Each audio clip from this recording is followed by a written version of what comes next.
Namo Buddhaya. I got one request to understand what is Buddha teaching and where to start. If I'm from a different tradition, is there anything I need to change, or should I leave, or can I continue, or what would be the most ideal thing to do? So I thought about doing a small video or other audio which can help those people who have this problem. Like in the other traditions, a time would come when we know what needs to be done, but however not able to find out how that can be done. And in this regard, Buddha teaching can help one to get the how portion without the need to prepare any raft. So I would say in a very step-by-step form what needs to be done.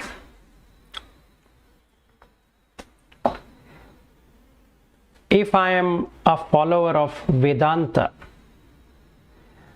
then there is something called as sadhana chatustaya that needs to be implemented, which will bring in the moral discipline. If I am from yoga tradition, then I have to have this yama and niyama. Now in the Buddha tradition, the first thing I need to do is remove the 10 immoral deeds. So what are these 10 immoral deeds? Are like this. First one is by the mind. If you were to take is the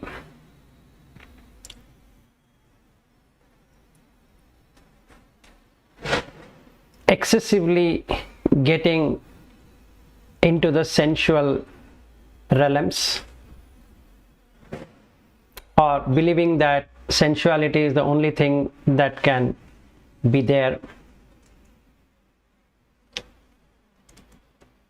And number 2 is about ignorance.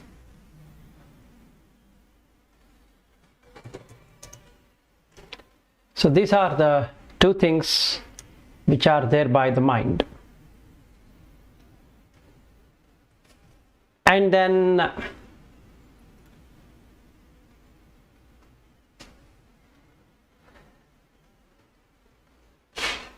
the speech, if I were to take, so then it would be scheming to manipulate in a way to tell lies. Second one would be to have a harsh speech wherein the other person feels that either directly or indirectly it is meant for him or her. Then the third one is slander.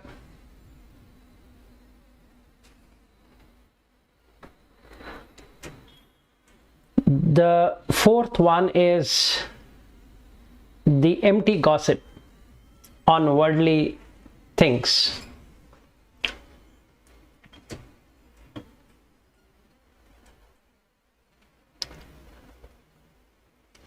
Okay. And then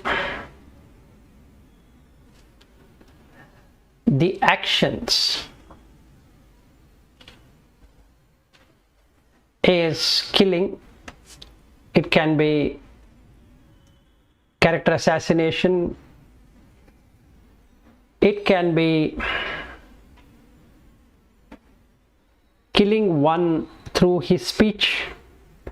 There are some people whose words are worse than actual killing, which again comes under the harsh speech. Here slight difference is that it is as is the planning, like killing.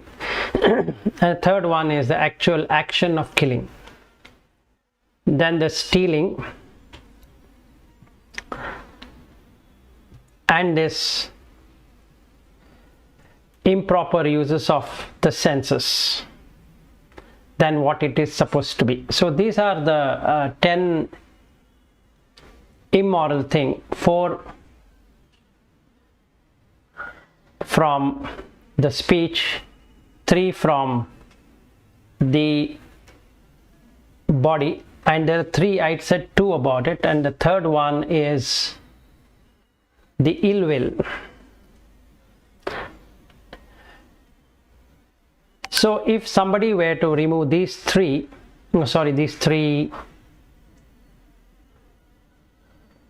aspects of body, mind, and speech, he or she would get rid of these 10 immoral.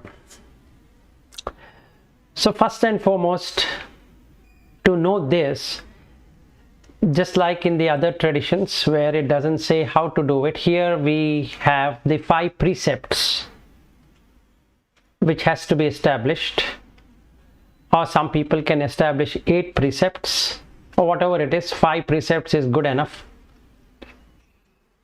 and keep on reflecting in thought, speech, and on body action.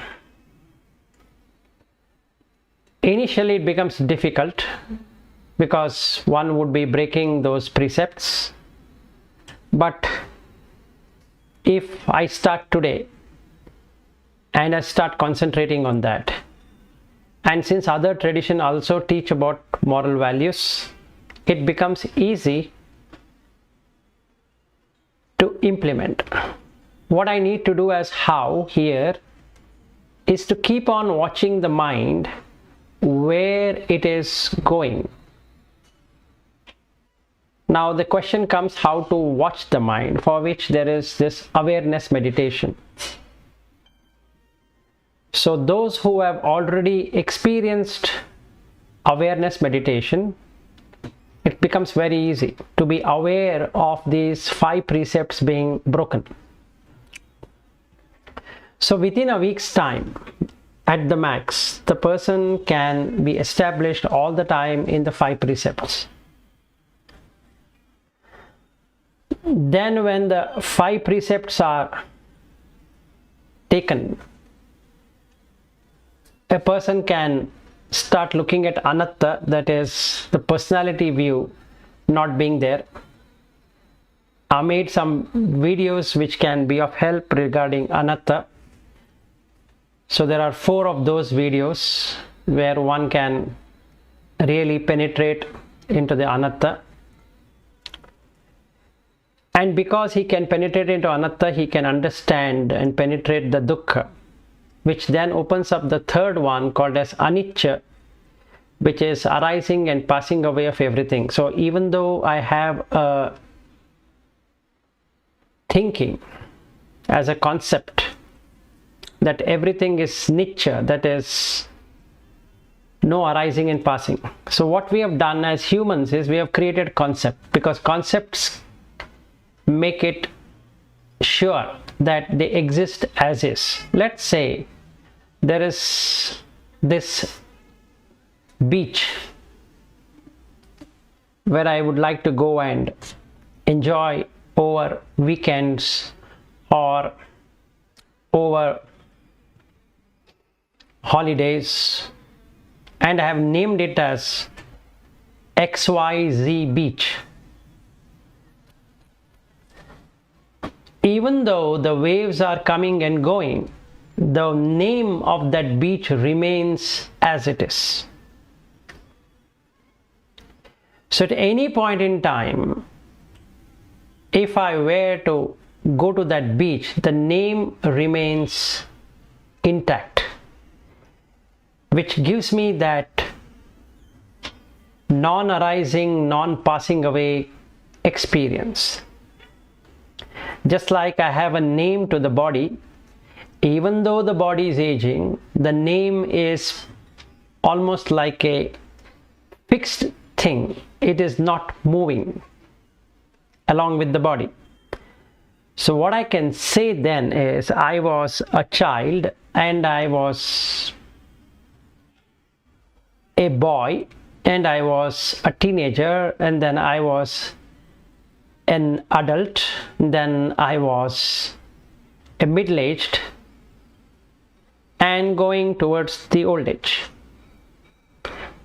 So this I can do, and that I remains fixed.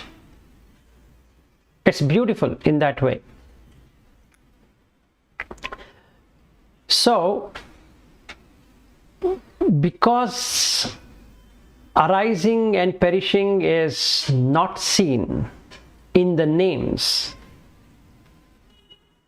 the place exists in our eyesight, in our hearing, in our touching, in our tasting, all of that forever.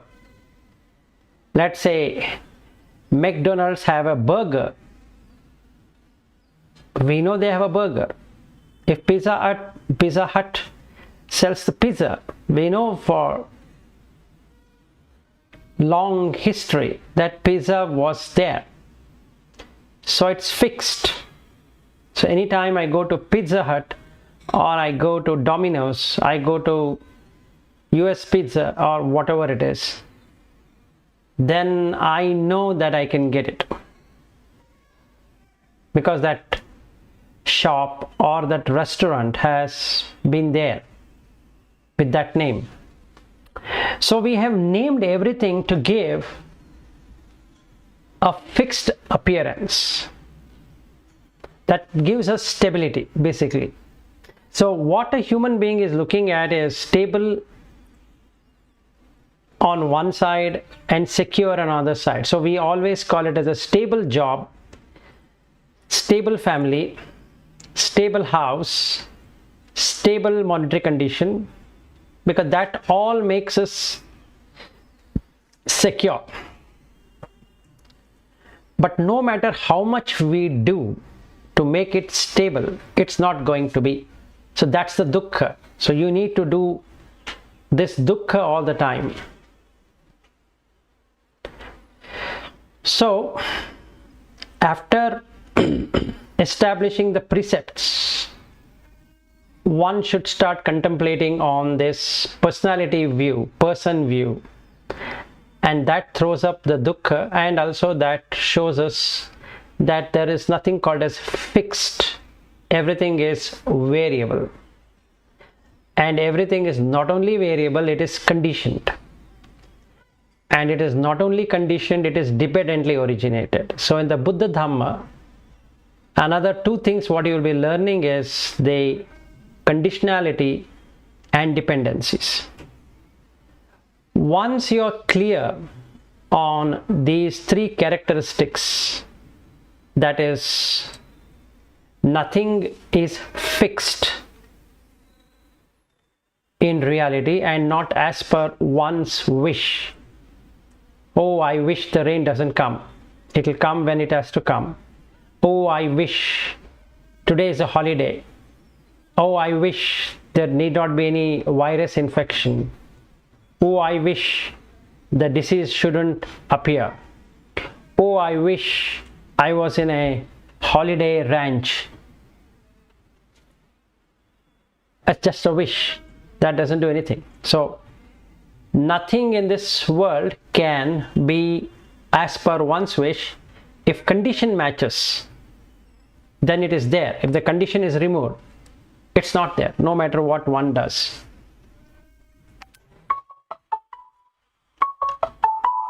And that is seen.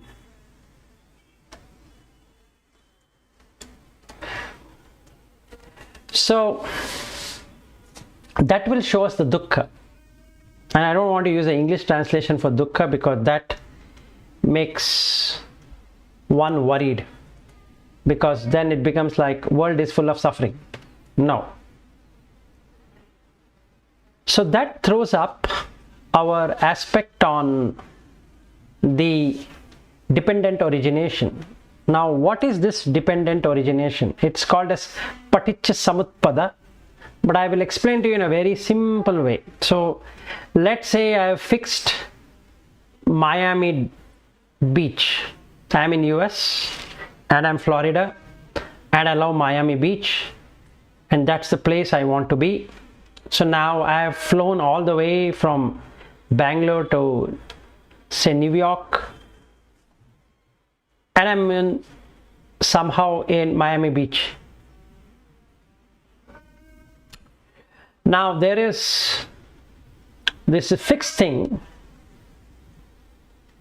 is a ignorance, because the beach is not fixed. It is dependent on the waves. It's dependent on the way the Pacific Ocean is going to behave. It can have tornadoes, it can have cyclones, it can have many other things. It doesn't listen to what I think the beach is. But the name Miami Beach is fixed, but the beach is not fixed. It might rain, it might have storms, it might have so many things. So I might not be able to go there. So my anxiety is there. So I do the weather checking, whether it's all good to go, and then now I'm gone there. So this is ignorance. With that, I'm doing lot of activities to make my vexation or this anxiety get rid of it, or trying to get rid of this anxious feeling. So now I'm able to go there, but it is conditioned. I don't know about the condition. So the moment I see the beach, the consciousness says that this is Miami Beach. How did it arrive? Because there is this consciousness which has appeared either through sight or sound or whatever, or the eyes, ears, nose, tongue. And here it is the eye, and here it is the ear. So there is nothing to touch. I cannot touch Miami. But when I read the board, the reading of the board is the conscious effort to understand that I am in Miami. That will remain the same. The board remains as is unless repainted. So they keep on painting it, which I will forego, saying that no, it is fixed. So the first one is called Avijja Pachaya Sankhara, which means that all the fabrication or the formation or the activities or the willful actions I have taken to fly from Bangalore to New York and then to Miami, this activity, complete activity, is filled with aspirations, filled with hopes, filled with so many things, but there is no Miami itself there. It's a fabrication. It's just a name. The beach is driven by water, and nobody brought in the water to say that this is the beach. It's a salty water. Nobody put salt there. So all that is obscured. All those are covered up in this name called as Miami Beach. So due to ignorance, or rather dependence of ignorance as a condition, the fabrications or the formations or the willful action is made. That is flying from Bangalore to New York. 17 hours or rather 16 hours flight, and getting through the terminals and taking the bag and coming out of the terminal and staying in the hotel and then going to Florida, and then I'm in Miami. Sankhara Pachaya Vinyana. Now when I reach there, it shows Miami. So the mind is able to recognize, this place is Miami. Namarupa Pachaya Salayatana. Now this, Vinyana and Vinyana Pachaya Namarupa, that is, now I have name and form. I have given a form of Miami, which is never there. To be honest, you will never find an object called as Miami. It's just like searching for wife. You will never find a wife, or you'll never find a husband. You'll never find a friend. You'll never find a colleague. It's just a label, a name. Show me the form. There's no form. Similarly, Miami Beach can never be found except for the board. So there's only a name. Where's the Miami as such? All you see is only the board. And if you come out of the beach, you will find this boulevard and that boulevard and this avenue, that avenue. But where is Miami? No, it's just a board. So it's not there. Just like when you purchase a land, you get only the paper. Where's the land with you? But it says you are owning the land. Show me the land. So the person shows some mud and says, this is the land. Sorry, show me the land. It's not there. So this is where the Namarupa happens. And Namarupa Paccaya Salaitana. Salaitana means six sense doors. So now the six sense doors have taken up. So now it is giving you an experience of being in Miami. So now I walk, feel so happy that at last I am at Miami Beach. And it says trespassers prosecuted. Better they prosecute, because I am legally entering into the Miami Beach. So I'm sitting on the beach. After that, what do I see? Water and sand. And some people wearing their bikinis and swimming, or somebody on the trunk and they're swimming. And after some time, I too get into the water, get wet, and that's all. It's all over. But there is contact, phassa. So it impinges the mind, saying that, oh, you know what? You're enjoying the beach. So somebody were to be calling me, or I will call somebody and say that, you know what, where I am. And then I'll say I'm at Miami Beach. Whoa, wow, when did you reach there? And I give him a story because of the phassa. Phassa Paccaya Vedana, that is dependent on this, that is contact. There is this feeling. What's the feeling I'm getting here? Pleasurable. What if it was raining? Painful. What I did not like Miami at all. Because what Miami have in my mind, I might not be able to see there. So that's also possible. Or I don't have anything to say whether it's good or bad. It's neutral. So I can get three kinds of feeling. Vedana Paccaya Tanha, that is craving. So now I have this craving for enjoying the beach as far as I can, or as much as I can. After that, I feel hungry. So now I have to go and eat. Now when I eat, I feel heavy. And it is sunny, so I cannot stand there in the sun, so I have to come to the shade. And after some time, I get bored of being in Miami, and the mind says, let's go somewhere else. So and then again I come back to Miami Beach sometime later, because that craving is going to bring me again and again. Okay. And because of this craving, there is this holding on to that experience, which is called upadana. So that means I'm clinging to that experience. So when I'm going on the street, I'm still enjoying that Miami Beach in my mind. So I yearn to be coming all the time. Just like while I was working with my previous company, we used to go to Las Vegas. So we keep on planning to Las Vegas every year. So basically, I have come to this year, and the last day you again plan, oh, next year we should be coming back to Las Vegas. So every 3 months, every quarter, we are going to look at our sales to see that we can able to make up to Las Vegas. So this is the clinging. And once the clinging happens, that is upadana, then you have bhava. Bhava means to become.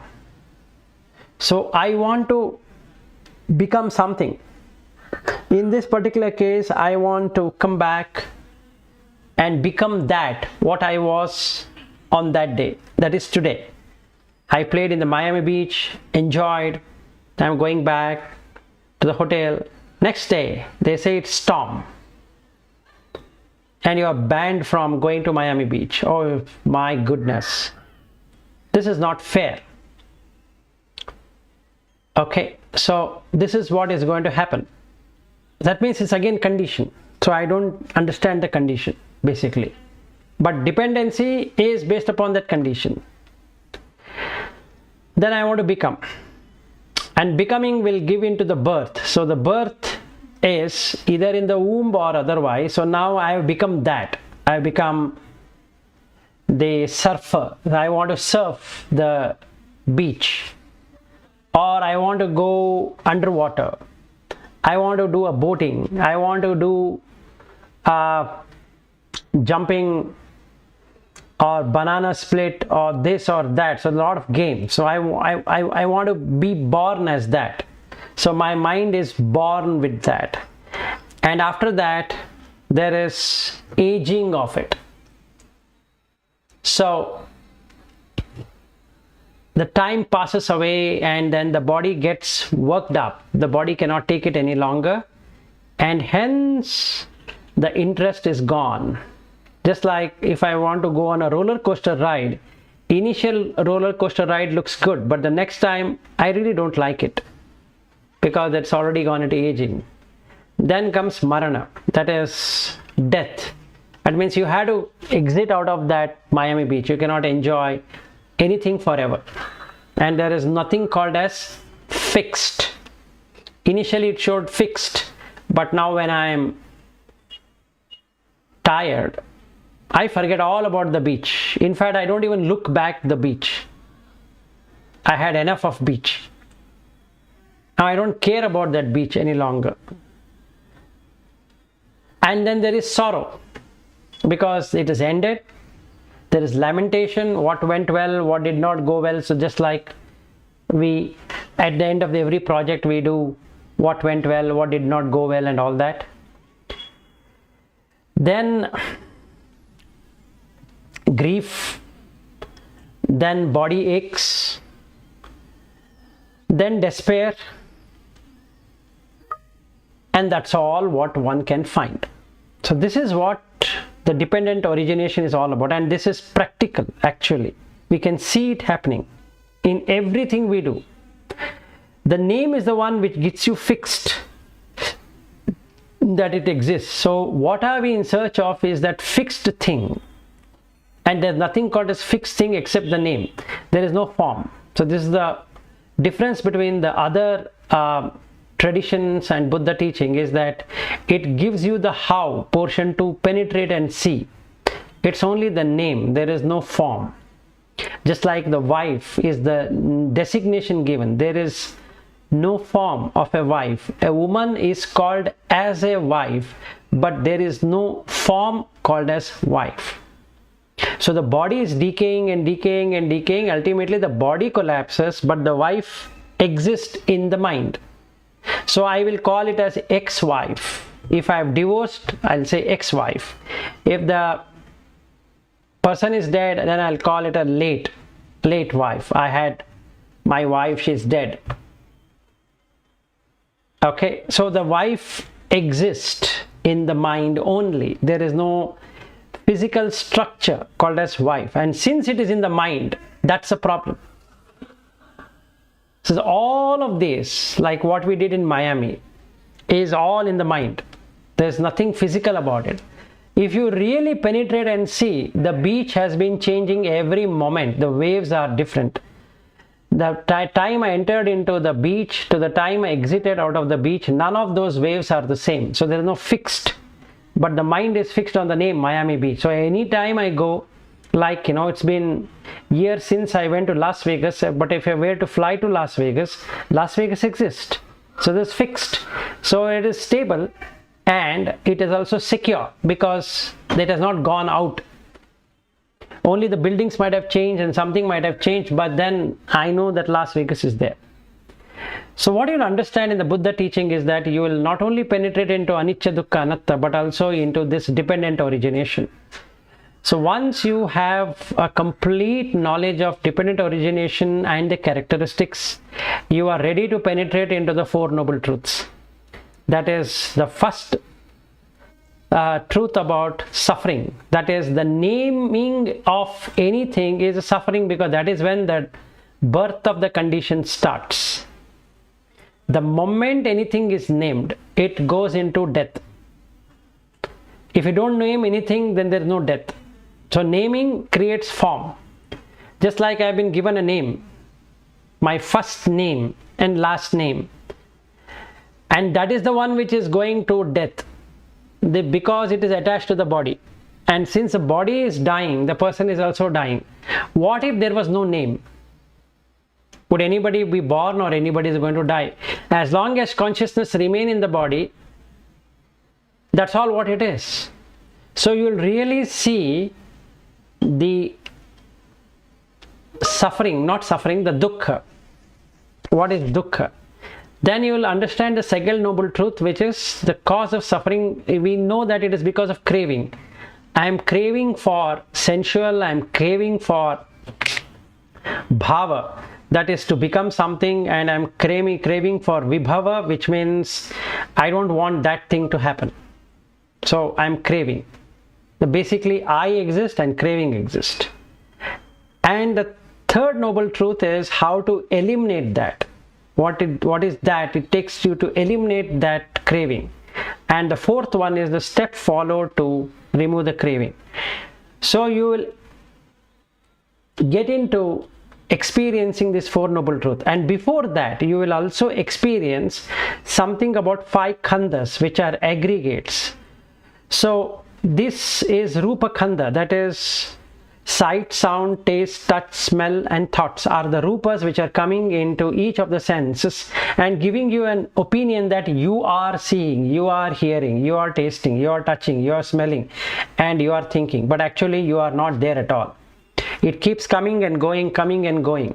So you will see the arising and passing away. Then the Vedana, which is nothing but feeling. Depending upon what is coming, your feeling will change. So if whatever is the object which is liked by you is coming, it becomes a pleasurable feeling. If that object is not liked by you, it becomes a painful feeling. If there is no reaction, then it becomes neutral feeling. But that passes away. Similarly, the sanya, which is nothing but the perception. So what we hold as a perception of Miami passes away, with something else comes. So let's say I meet a friend and the friend says that, hey, you know what, let's go to this Kennedy Space Center, which is very near, and I can go there. Then if I go there, I forget all about the Miami Beach. So this perception keeps on changing based upon the feeling. Now I get a new feeling, another perception comes. Another feeling, another perception will come. So that is also not fixed. But I still feel I am perceiving it. Then these fabrications or the willful action or formation or whatever we want to call it in English, these are called as sankhara. Just like I took my flight from Bangalore to New York, and that is a big activity what I have done. From the time I have left my home to the time I reached Miami, I am filled with so much of anxiety. I am so much excited, which is nothing but anxiety. So the vexation is there. So as soon as I go to Miami Beach, my vexation is gone. So I call it as pleasure. But this is what the sankhara is all about. And the consciousness which made me see that it is Miami Beach and I'm enjoying the beach. That is the experience. So after I come back from Miami Beach to the hotel, that experience is gone forever. Nothing I can do about that experience. So this 5 khandhas keeps on perishing. And because you can penetrate and see like this, you can see the Four Noble Truths. And once you start experiencing the Four Noble Truths, automatically your depth of experience in terms of how starts to increase. So all the hindrances, like one of the hindrances kamachanda, which is sensual, vyapada, which is ill will, aversion and all that, thinnamida is sloth and torpor, udacha kukucha is the restlessness and repentance and worry for things which have been done and their consequences. Then visikiccha, which is nothing but skeptical doubt, goes away. So by understanding the Buddha Dhamma Sangha, one is getting rid of the visikiccha, through which one can experience non-dual, which is getting rid of I, meaning he experiences a reduction of I. Instead, he sees it like a process, breathing as a process, circulation as a process, eating as a process, walking as a process, talking as a process, everything is a process. Okay. So this is equivalent to the Vedanta way of looking at this. I am one with all. And this in Buddha teaching is called as Sotapanna. But then in the Vedantas, from then onward, somebody has to develop a raft to move further. Whereas in the Buddha teaching, there is easy way around. That is, you have the process, you have the steps for the next till you achieve the highest, which is finding what consciousness is all about. I don't want to use the word called as you become consciousness, because that becomes like Atma and Anatma theory. So that goes in a different direction. So you would come to know what is you in terms of consciousness. That's a better way to put it. So for a person who has come from other tradition like Vedanta, this becomes very easy to understand, because he already knows what is there but missing on how. And this person can take the how portion but don't add it back to Vedanta, because that gets confusion, or any other tradition the person is coming from. Rather can just follow the how portion and the prescription. It's like having a medication and prescription. I might bring the prescription from Vedanta and I can get the medicine from the Buddha, but the problem is that I cannot substitute it. It's better that I drop that prescription also from Vedanta or any other tradition and take the prescription from Buddha as well as the medicine from the Buddha to cross over, because the raft is also given along with that, and also the steps what you need to follow to till you get yourself released from the ocean of samsara.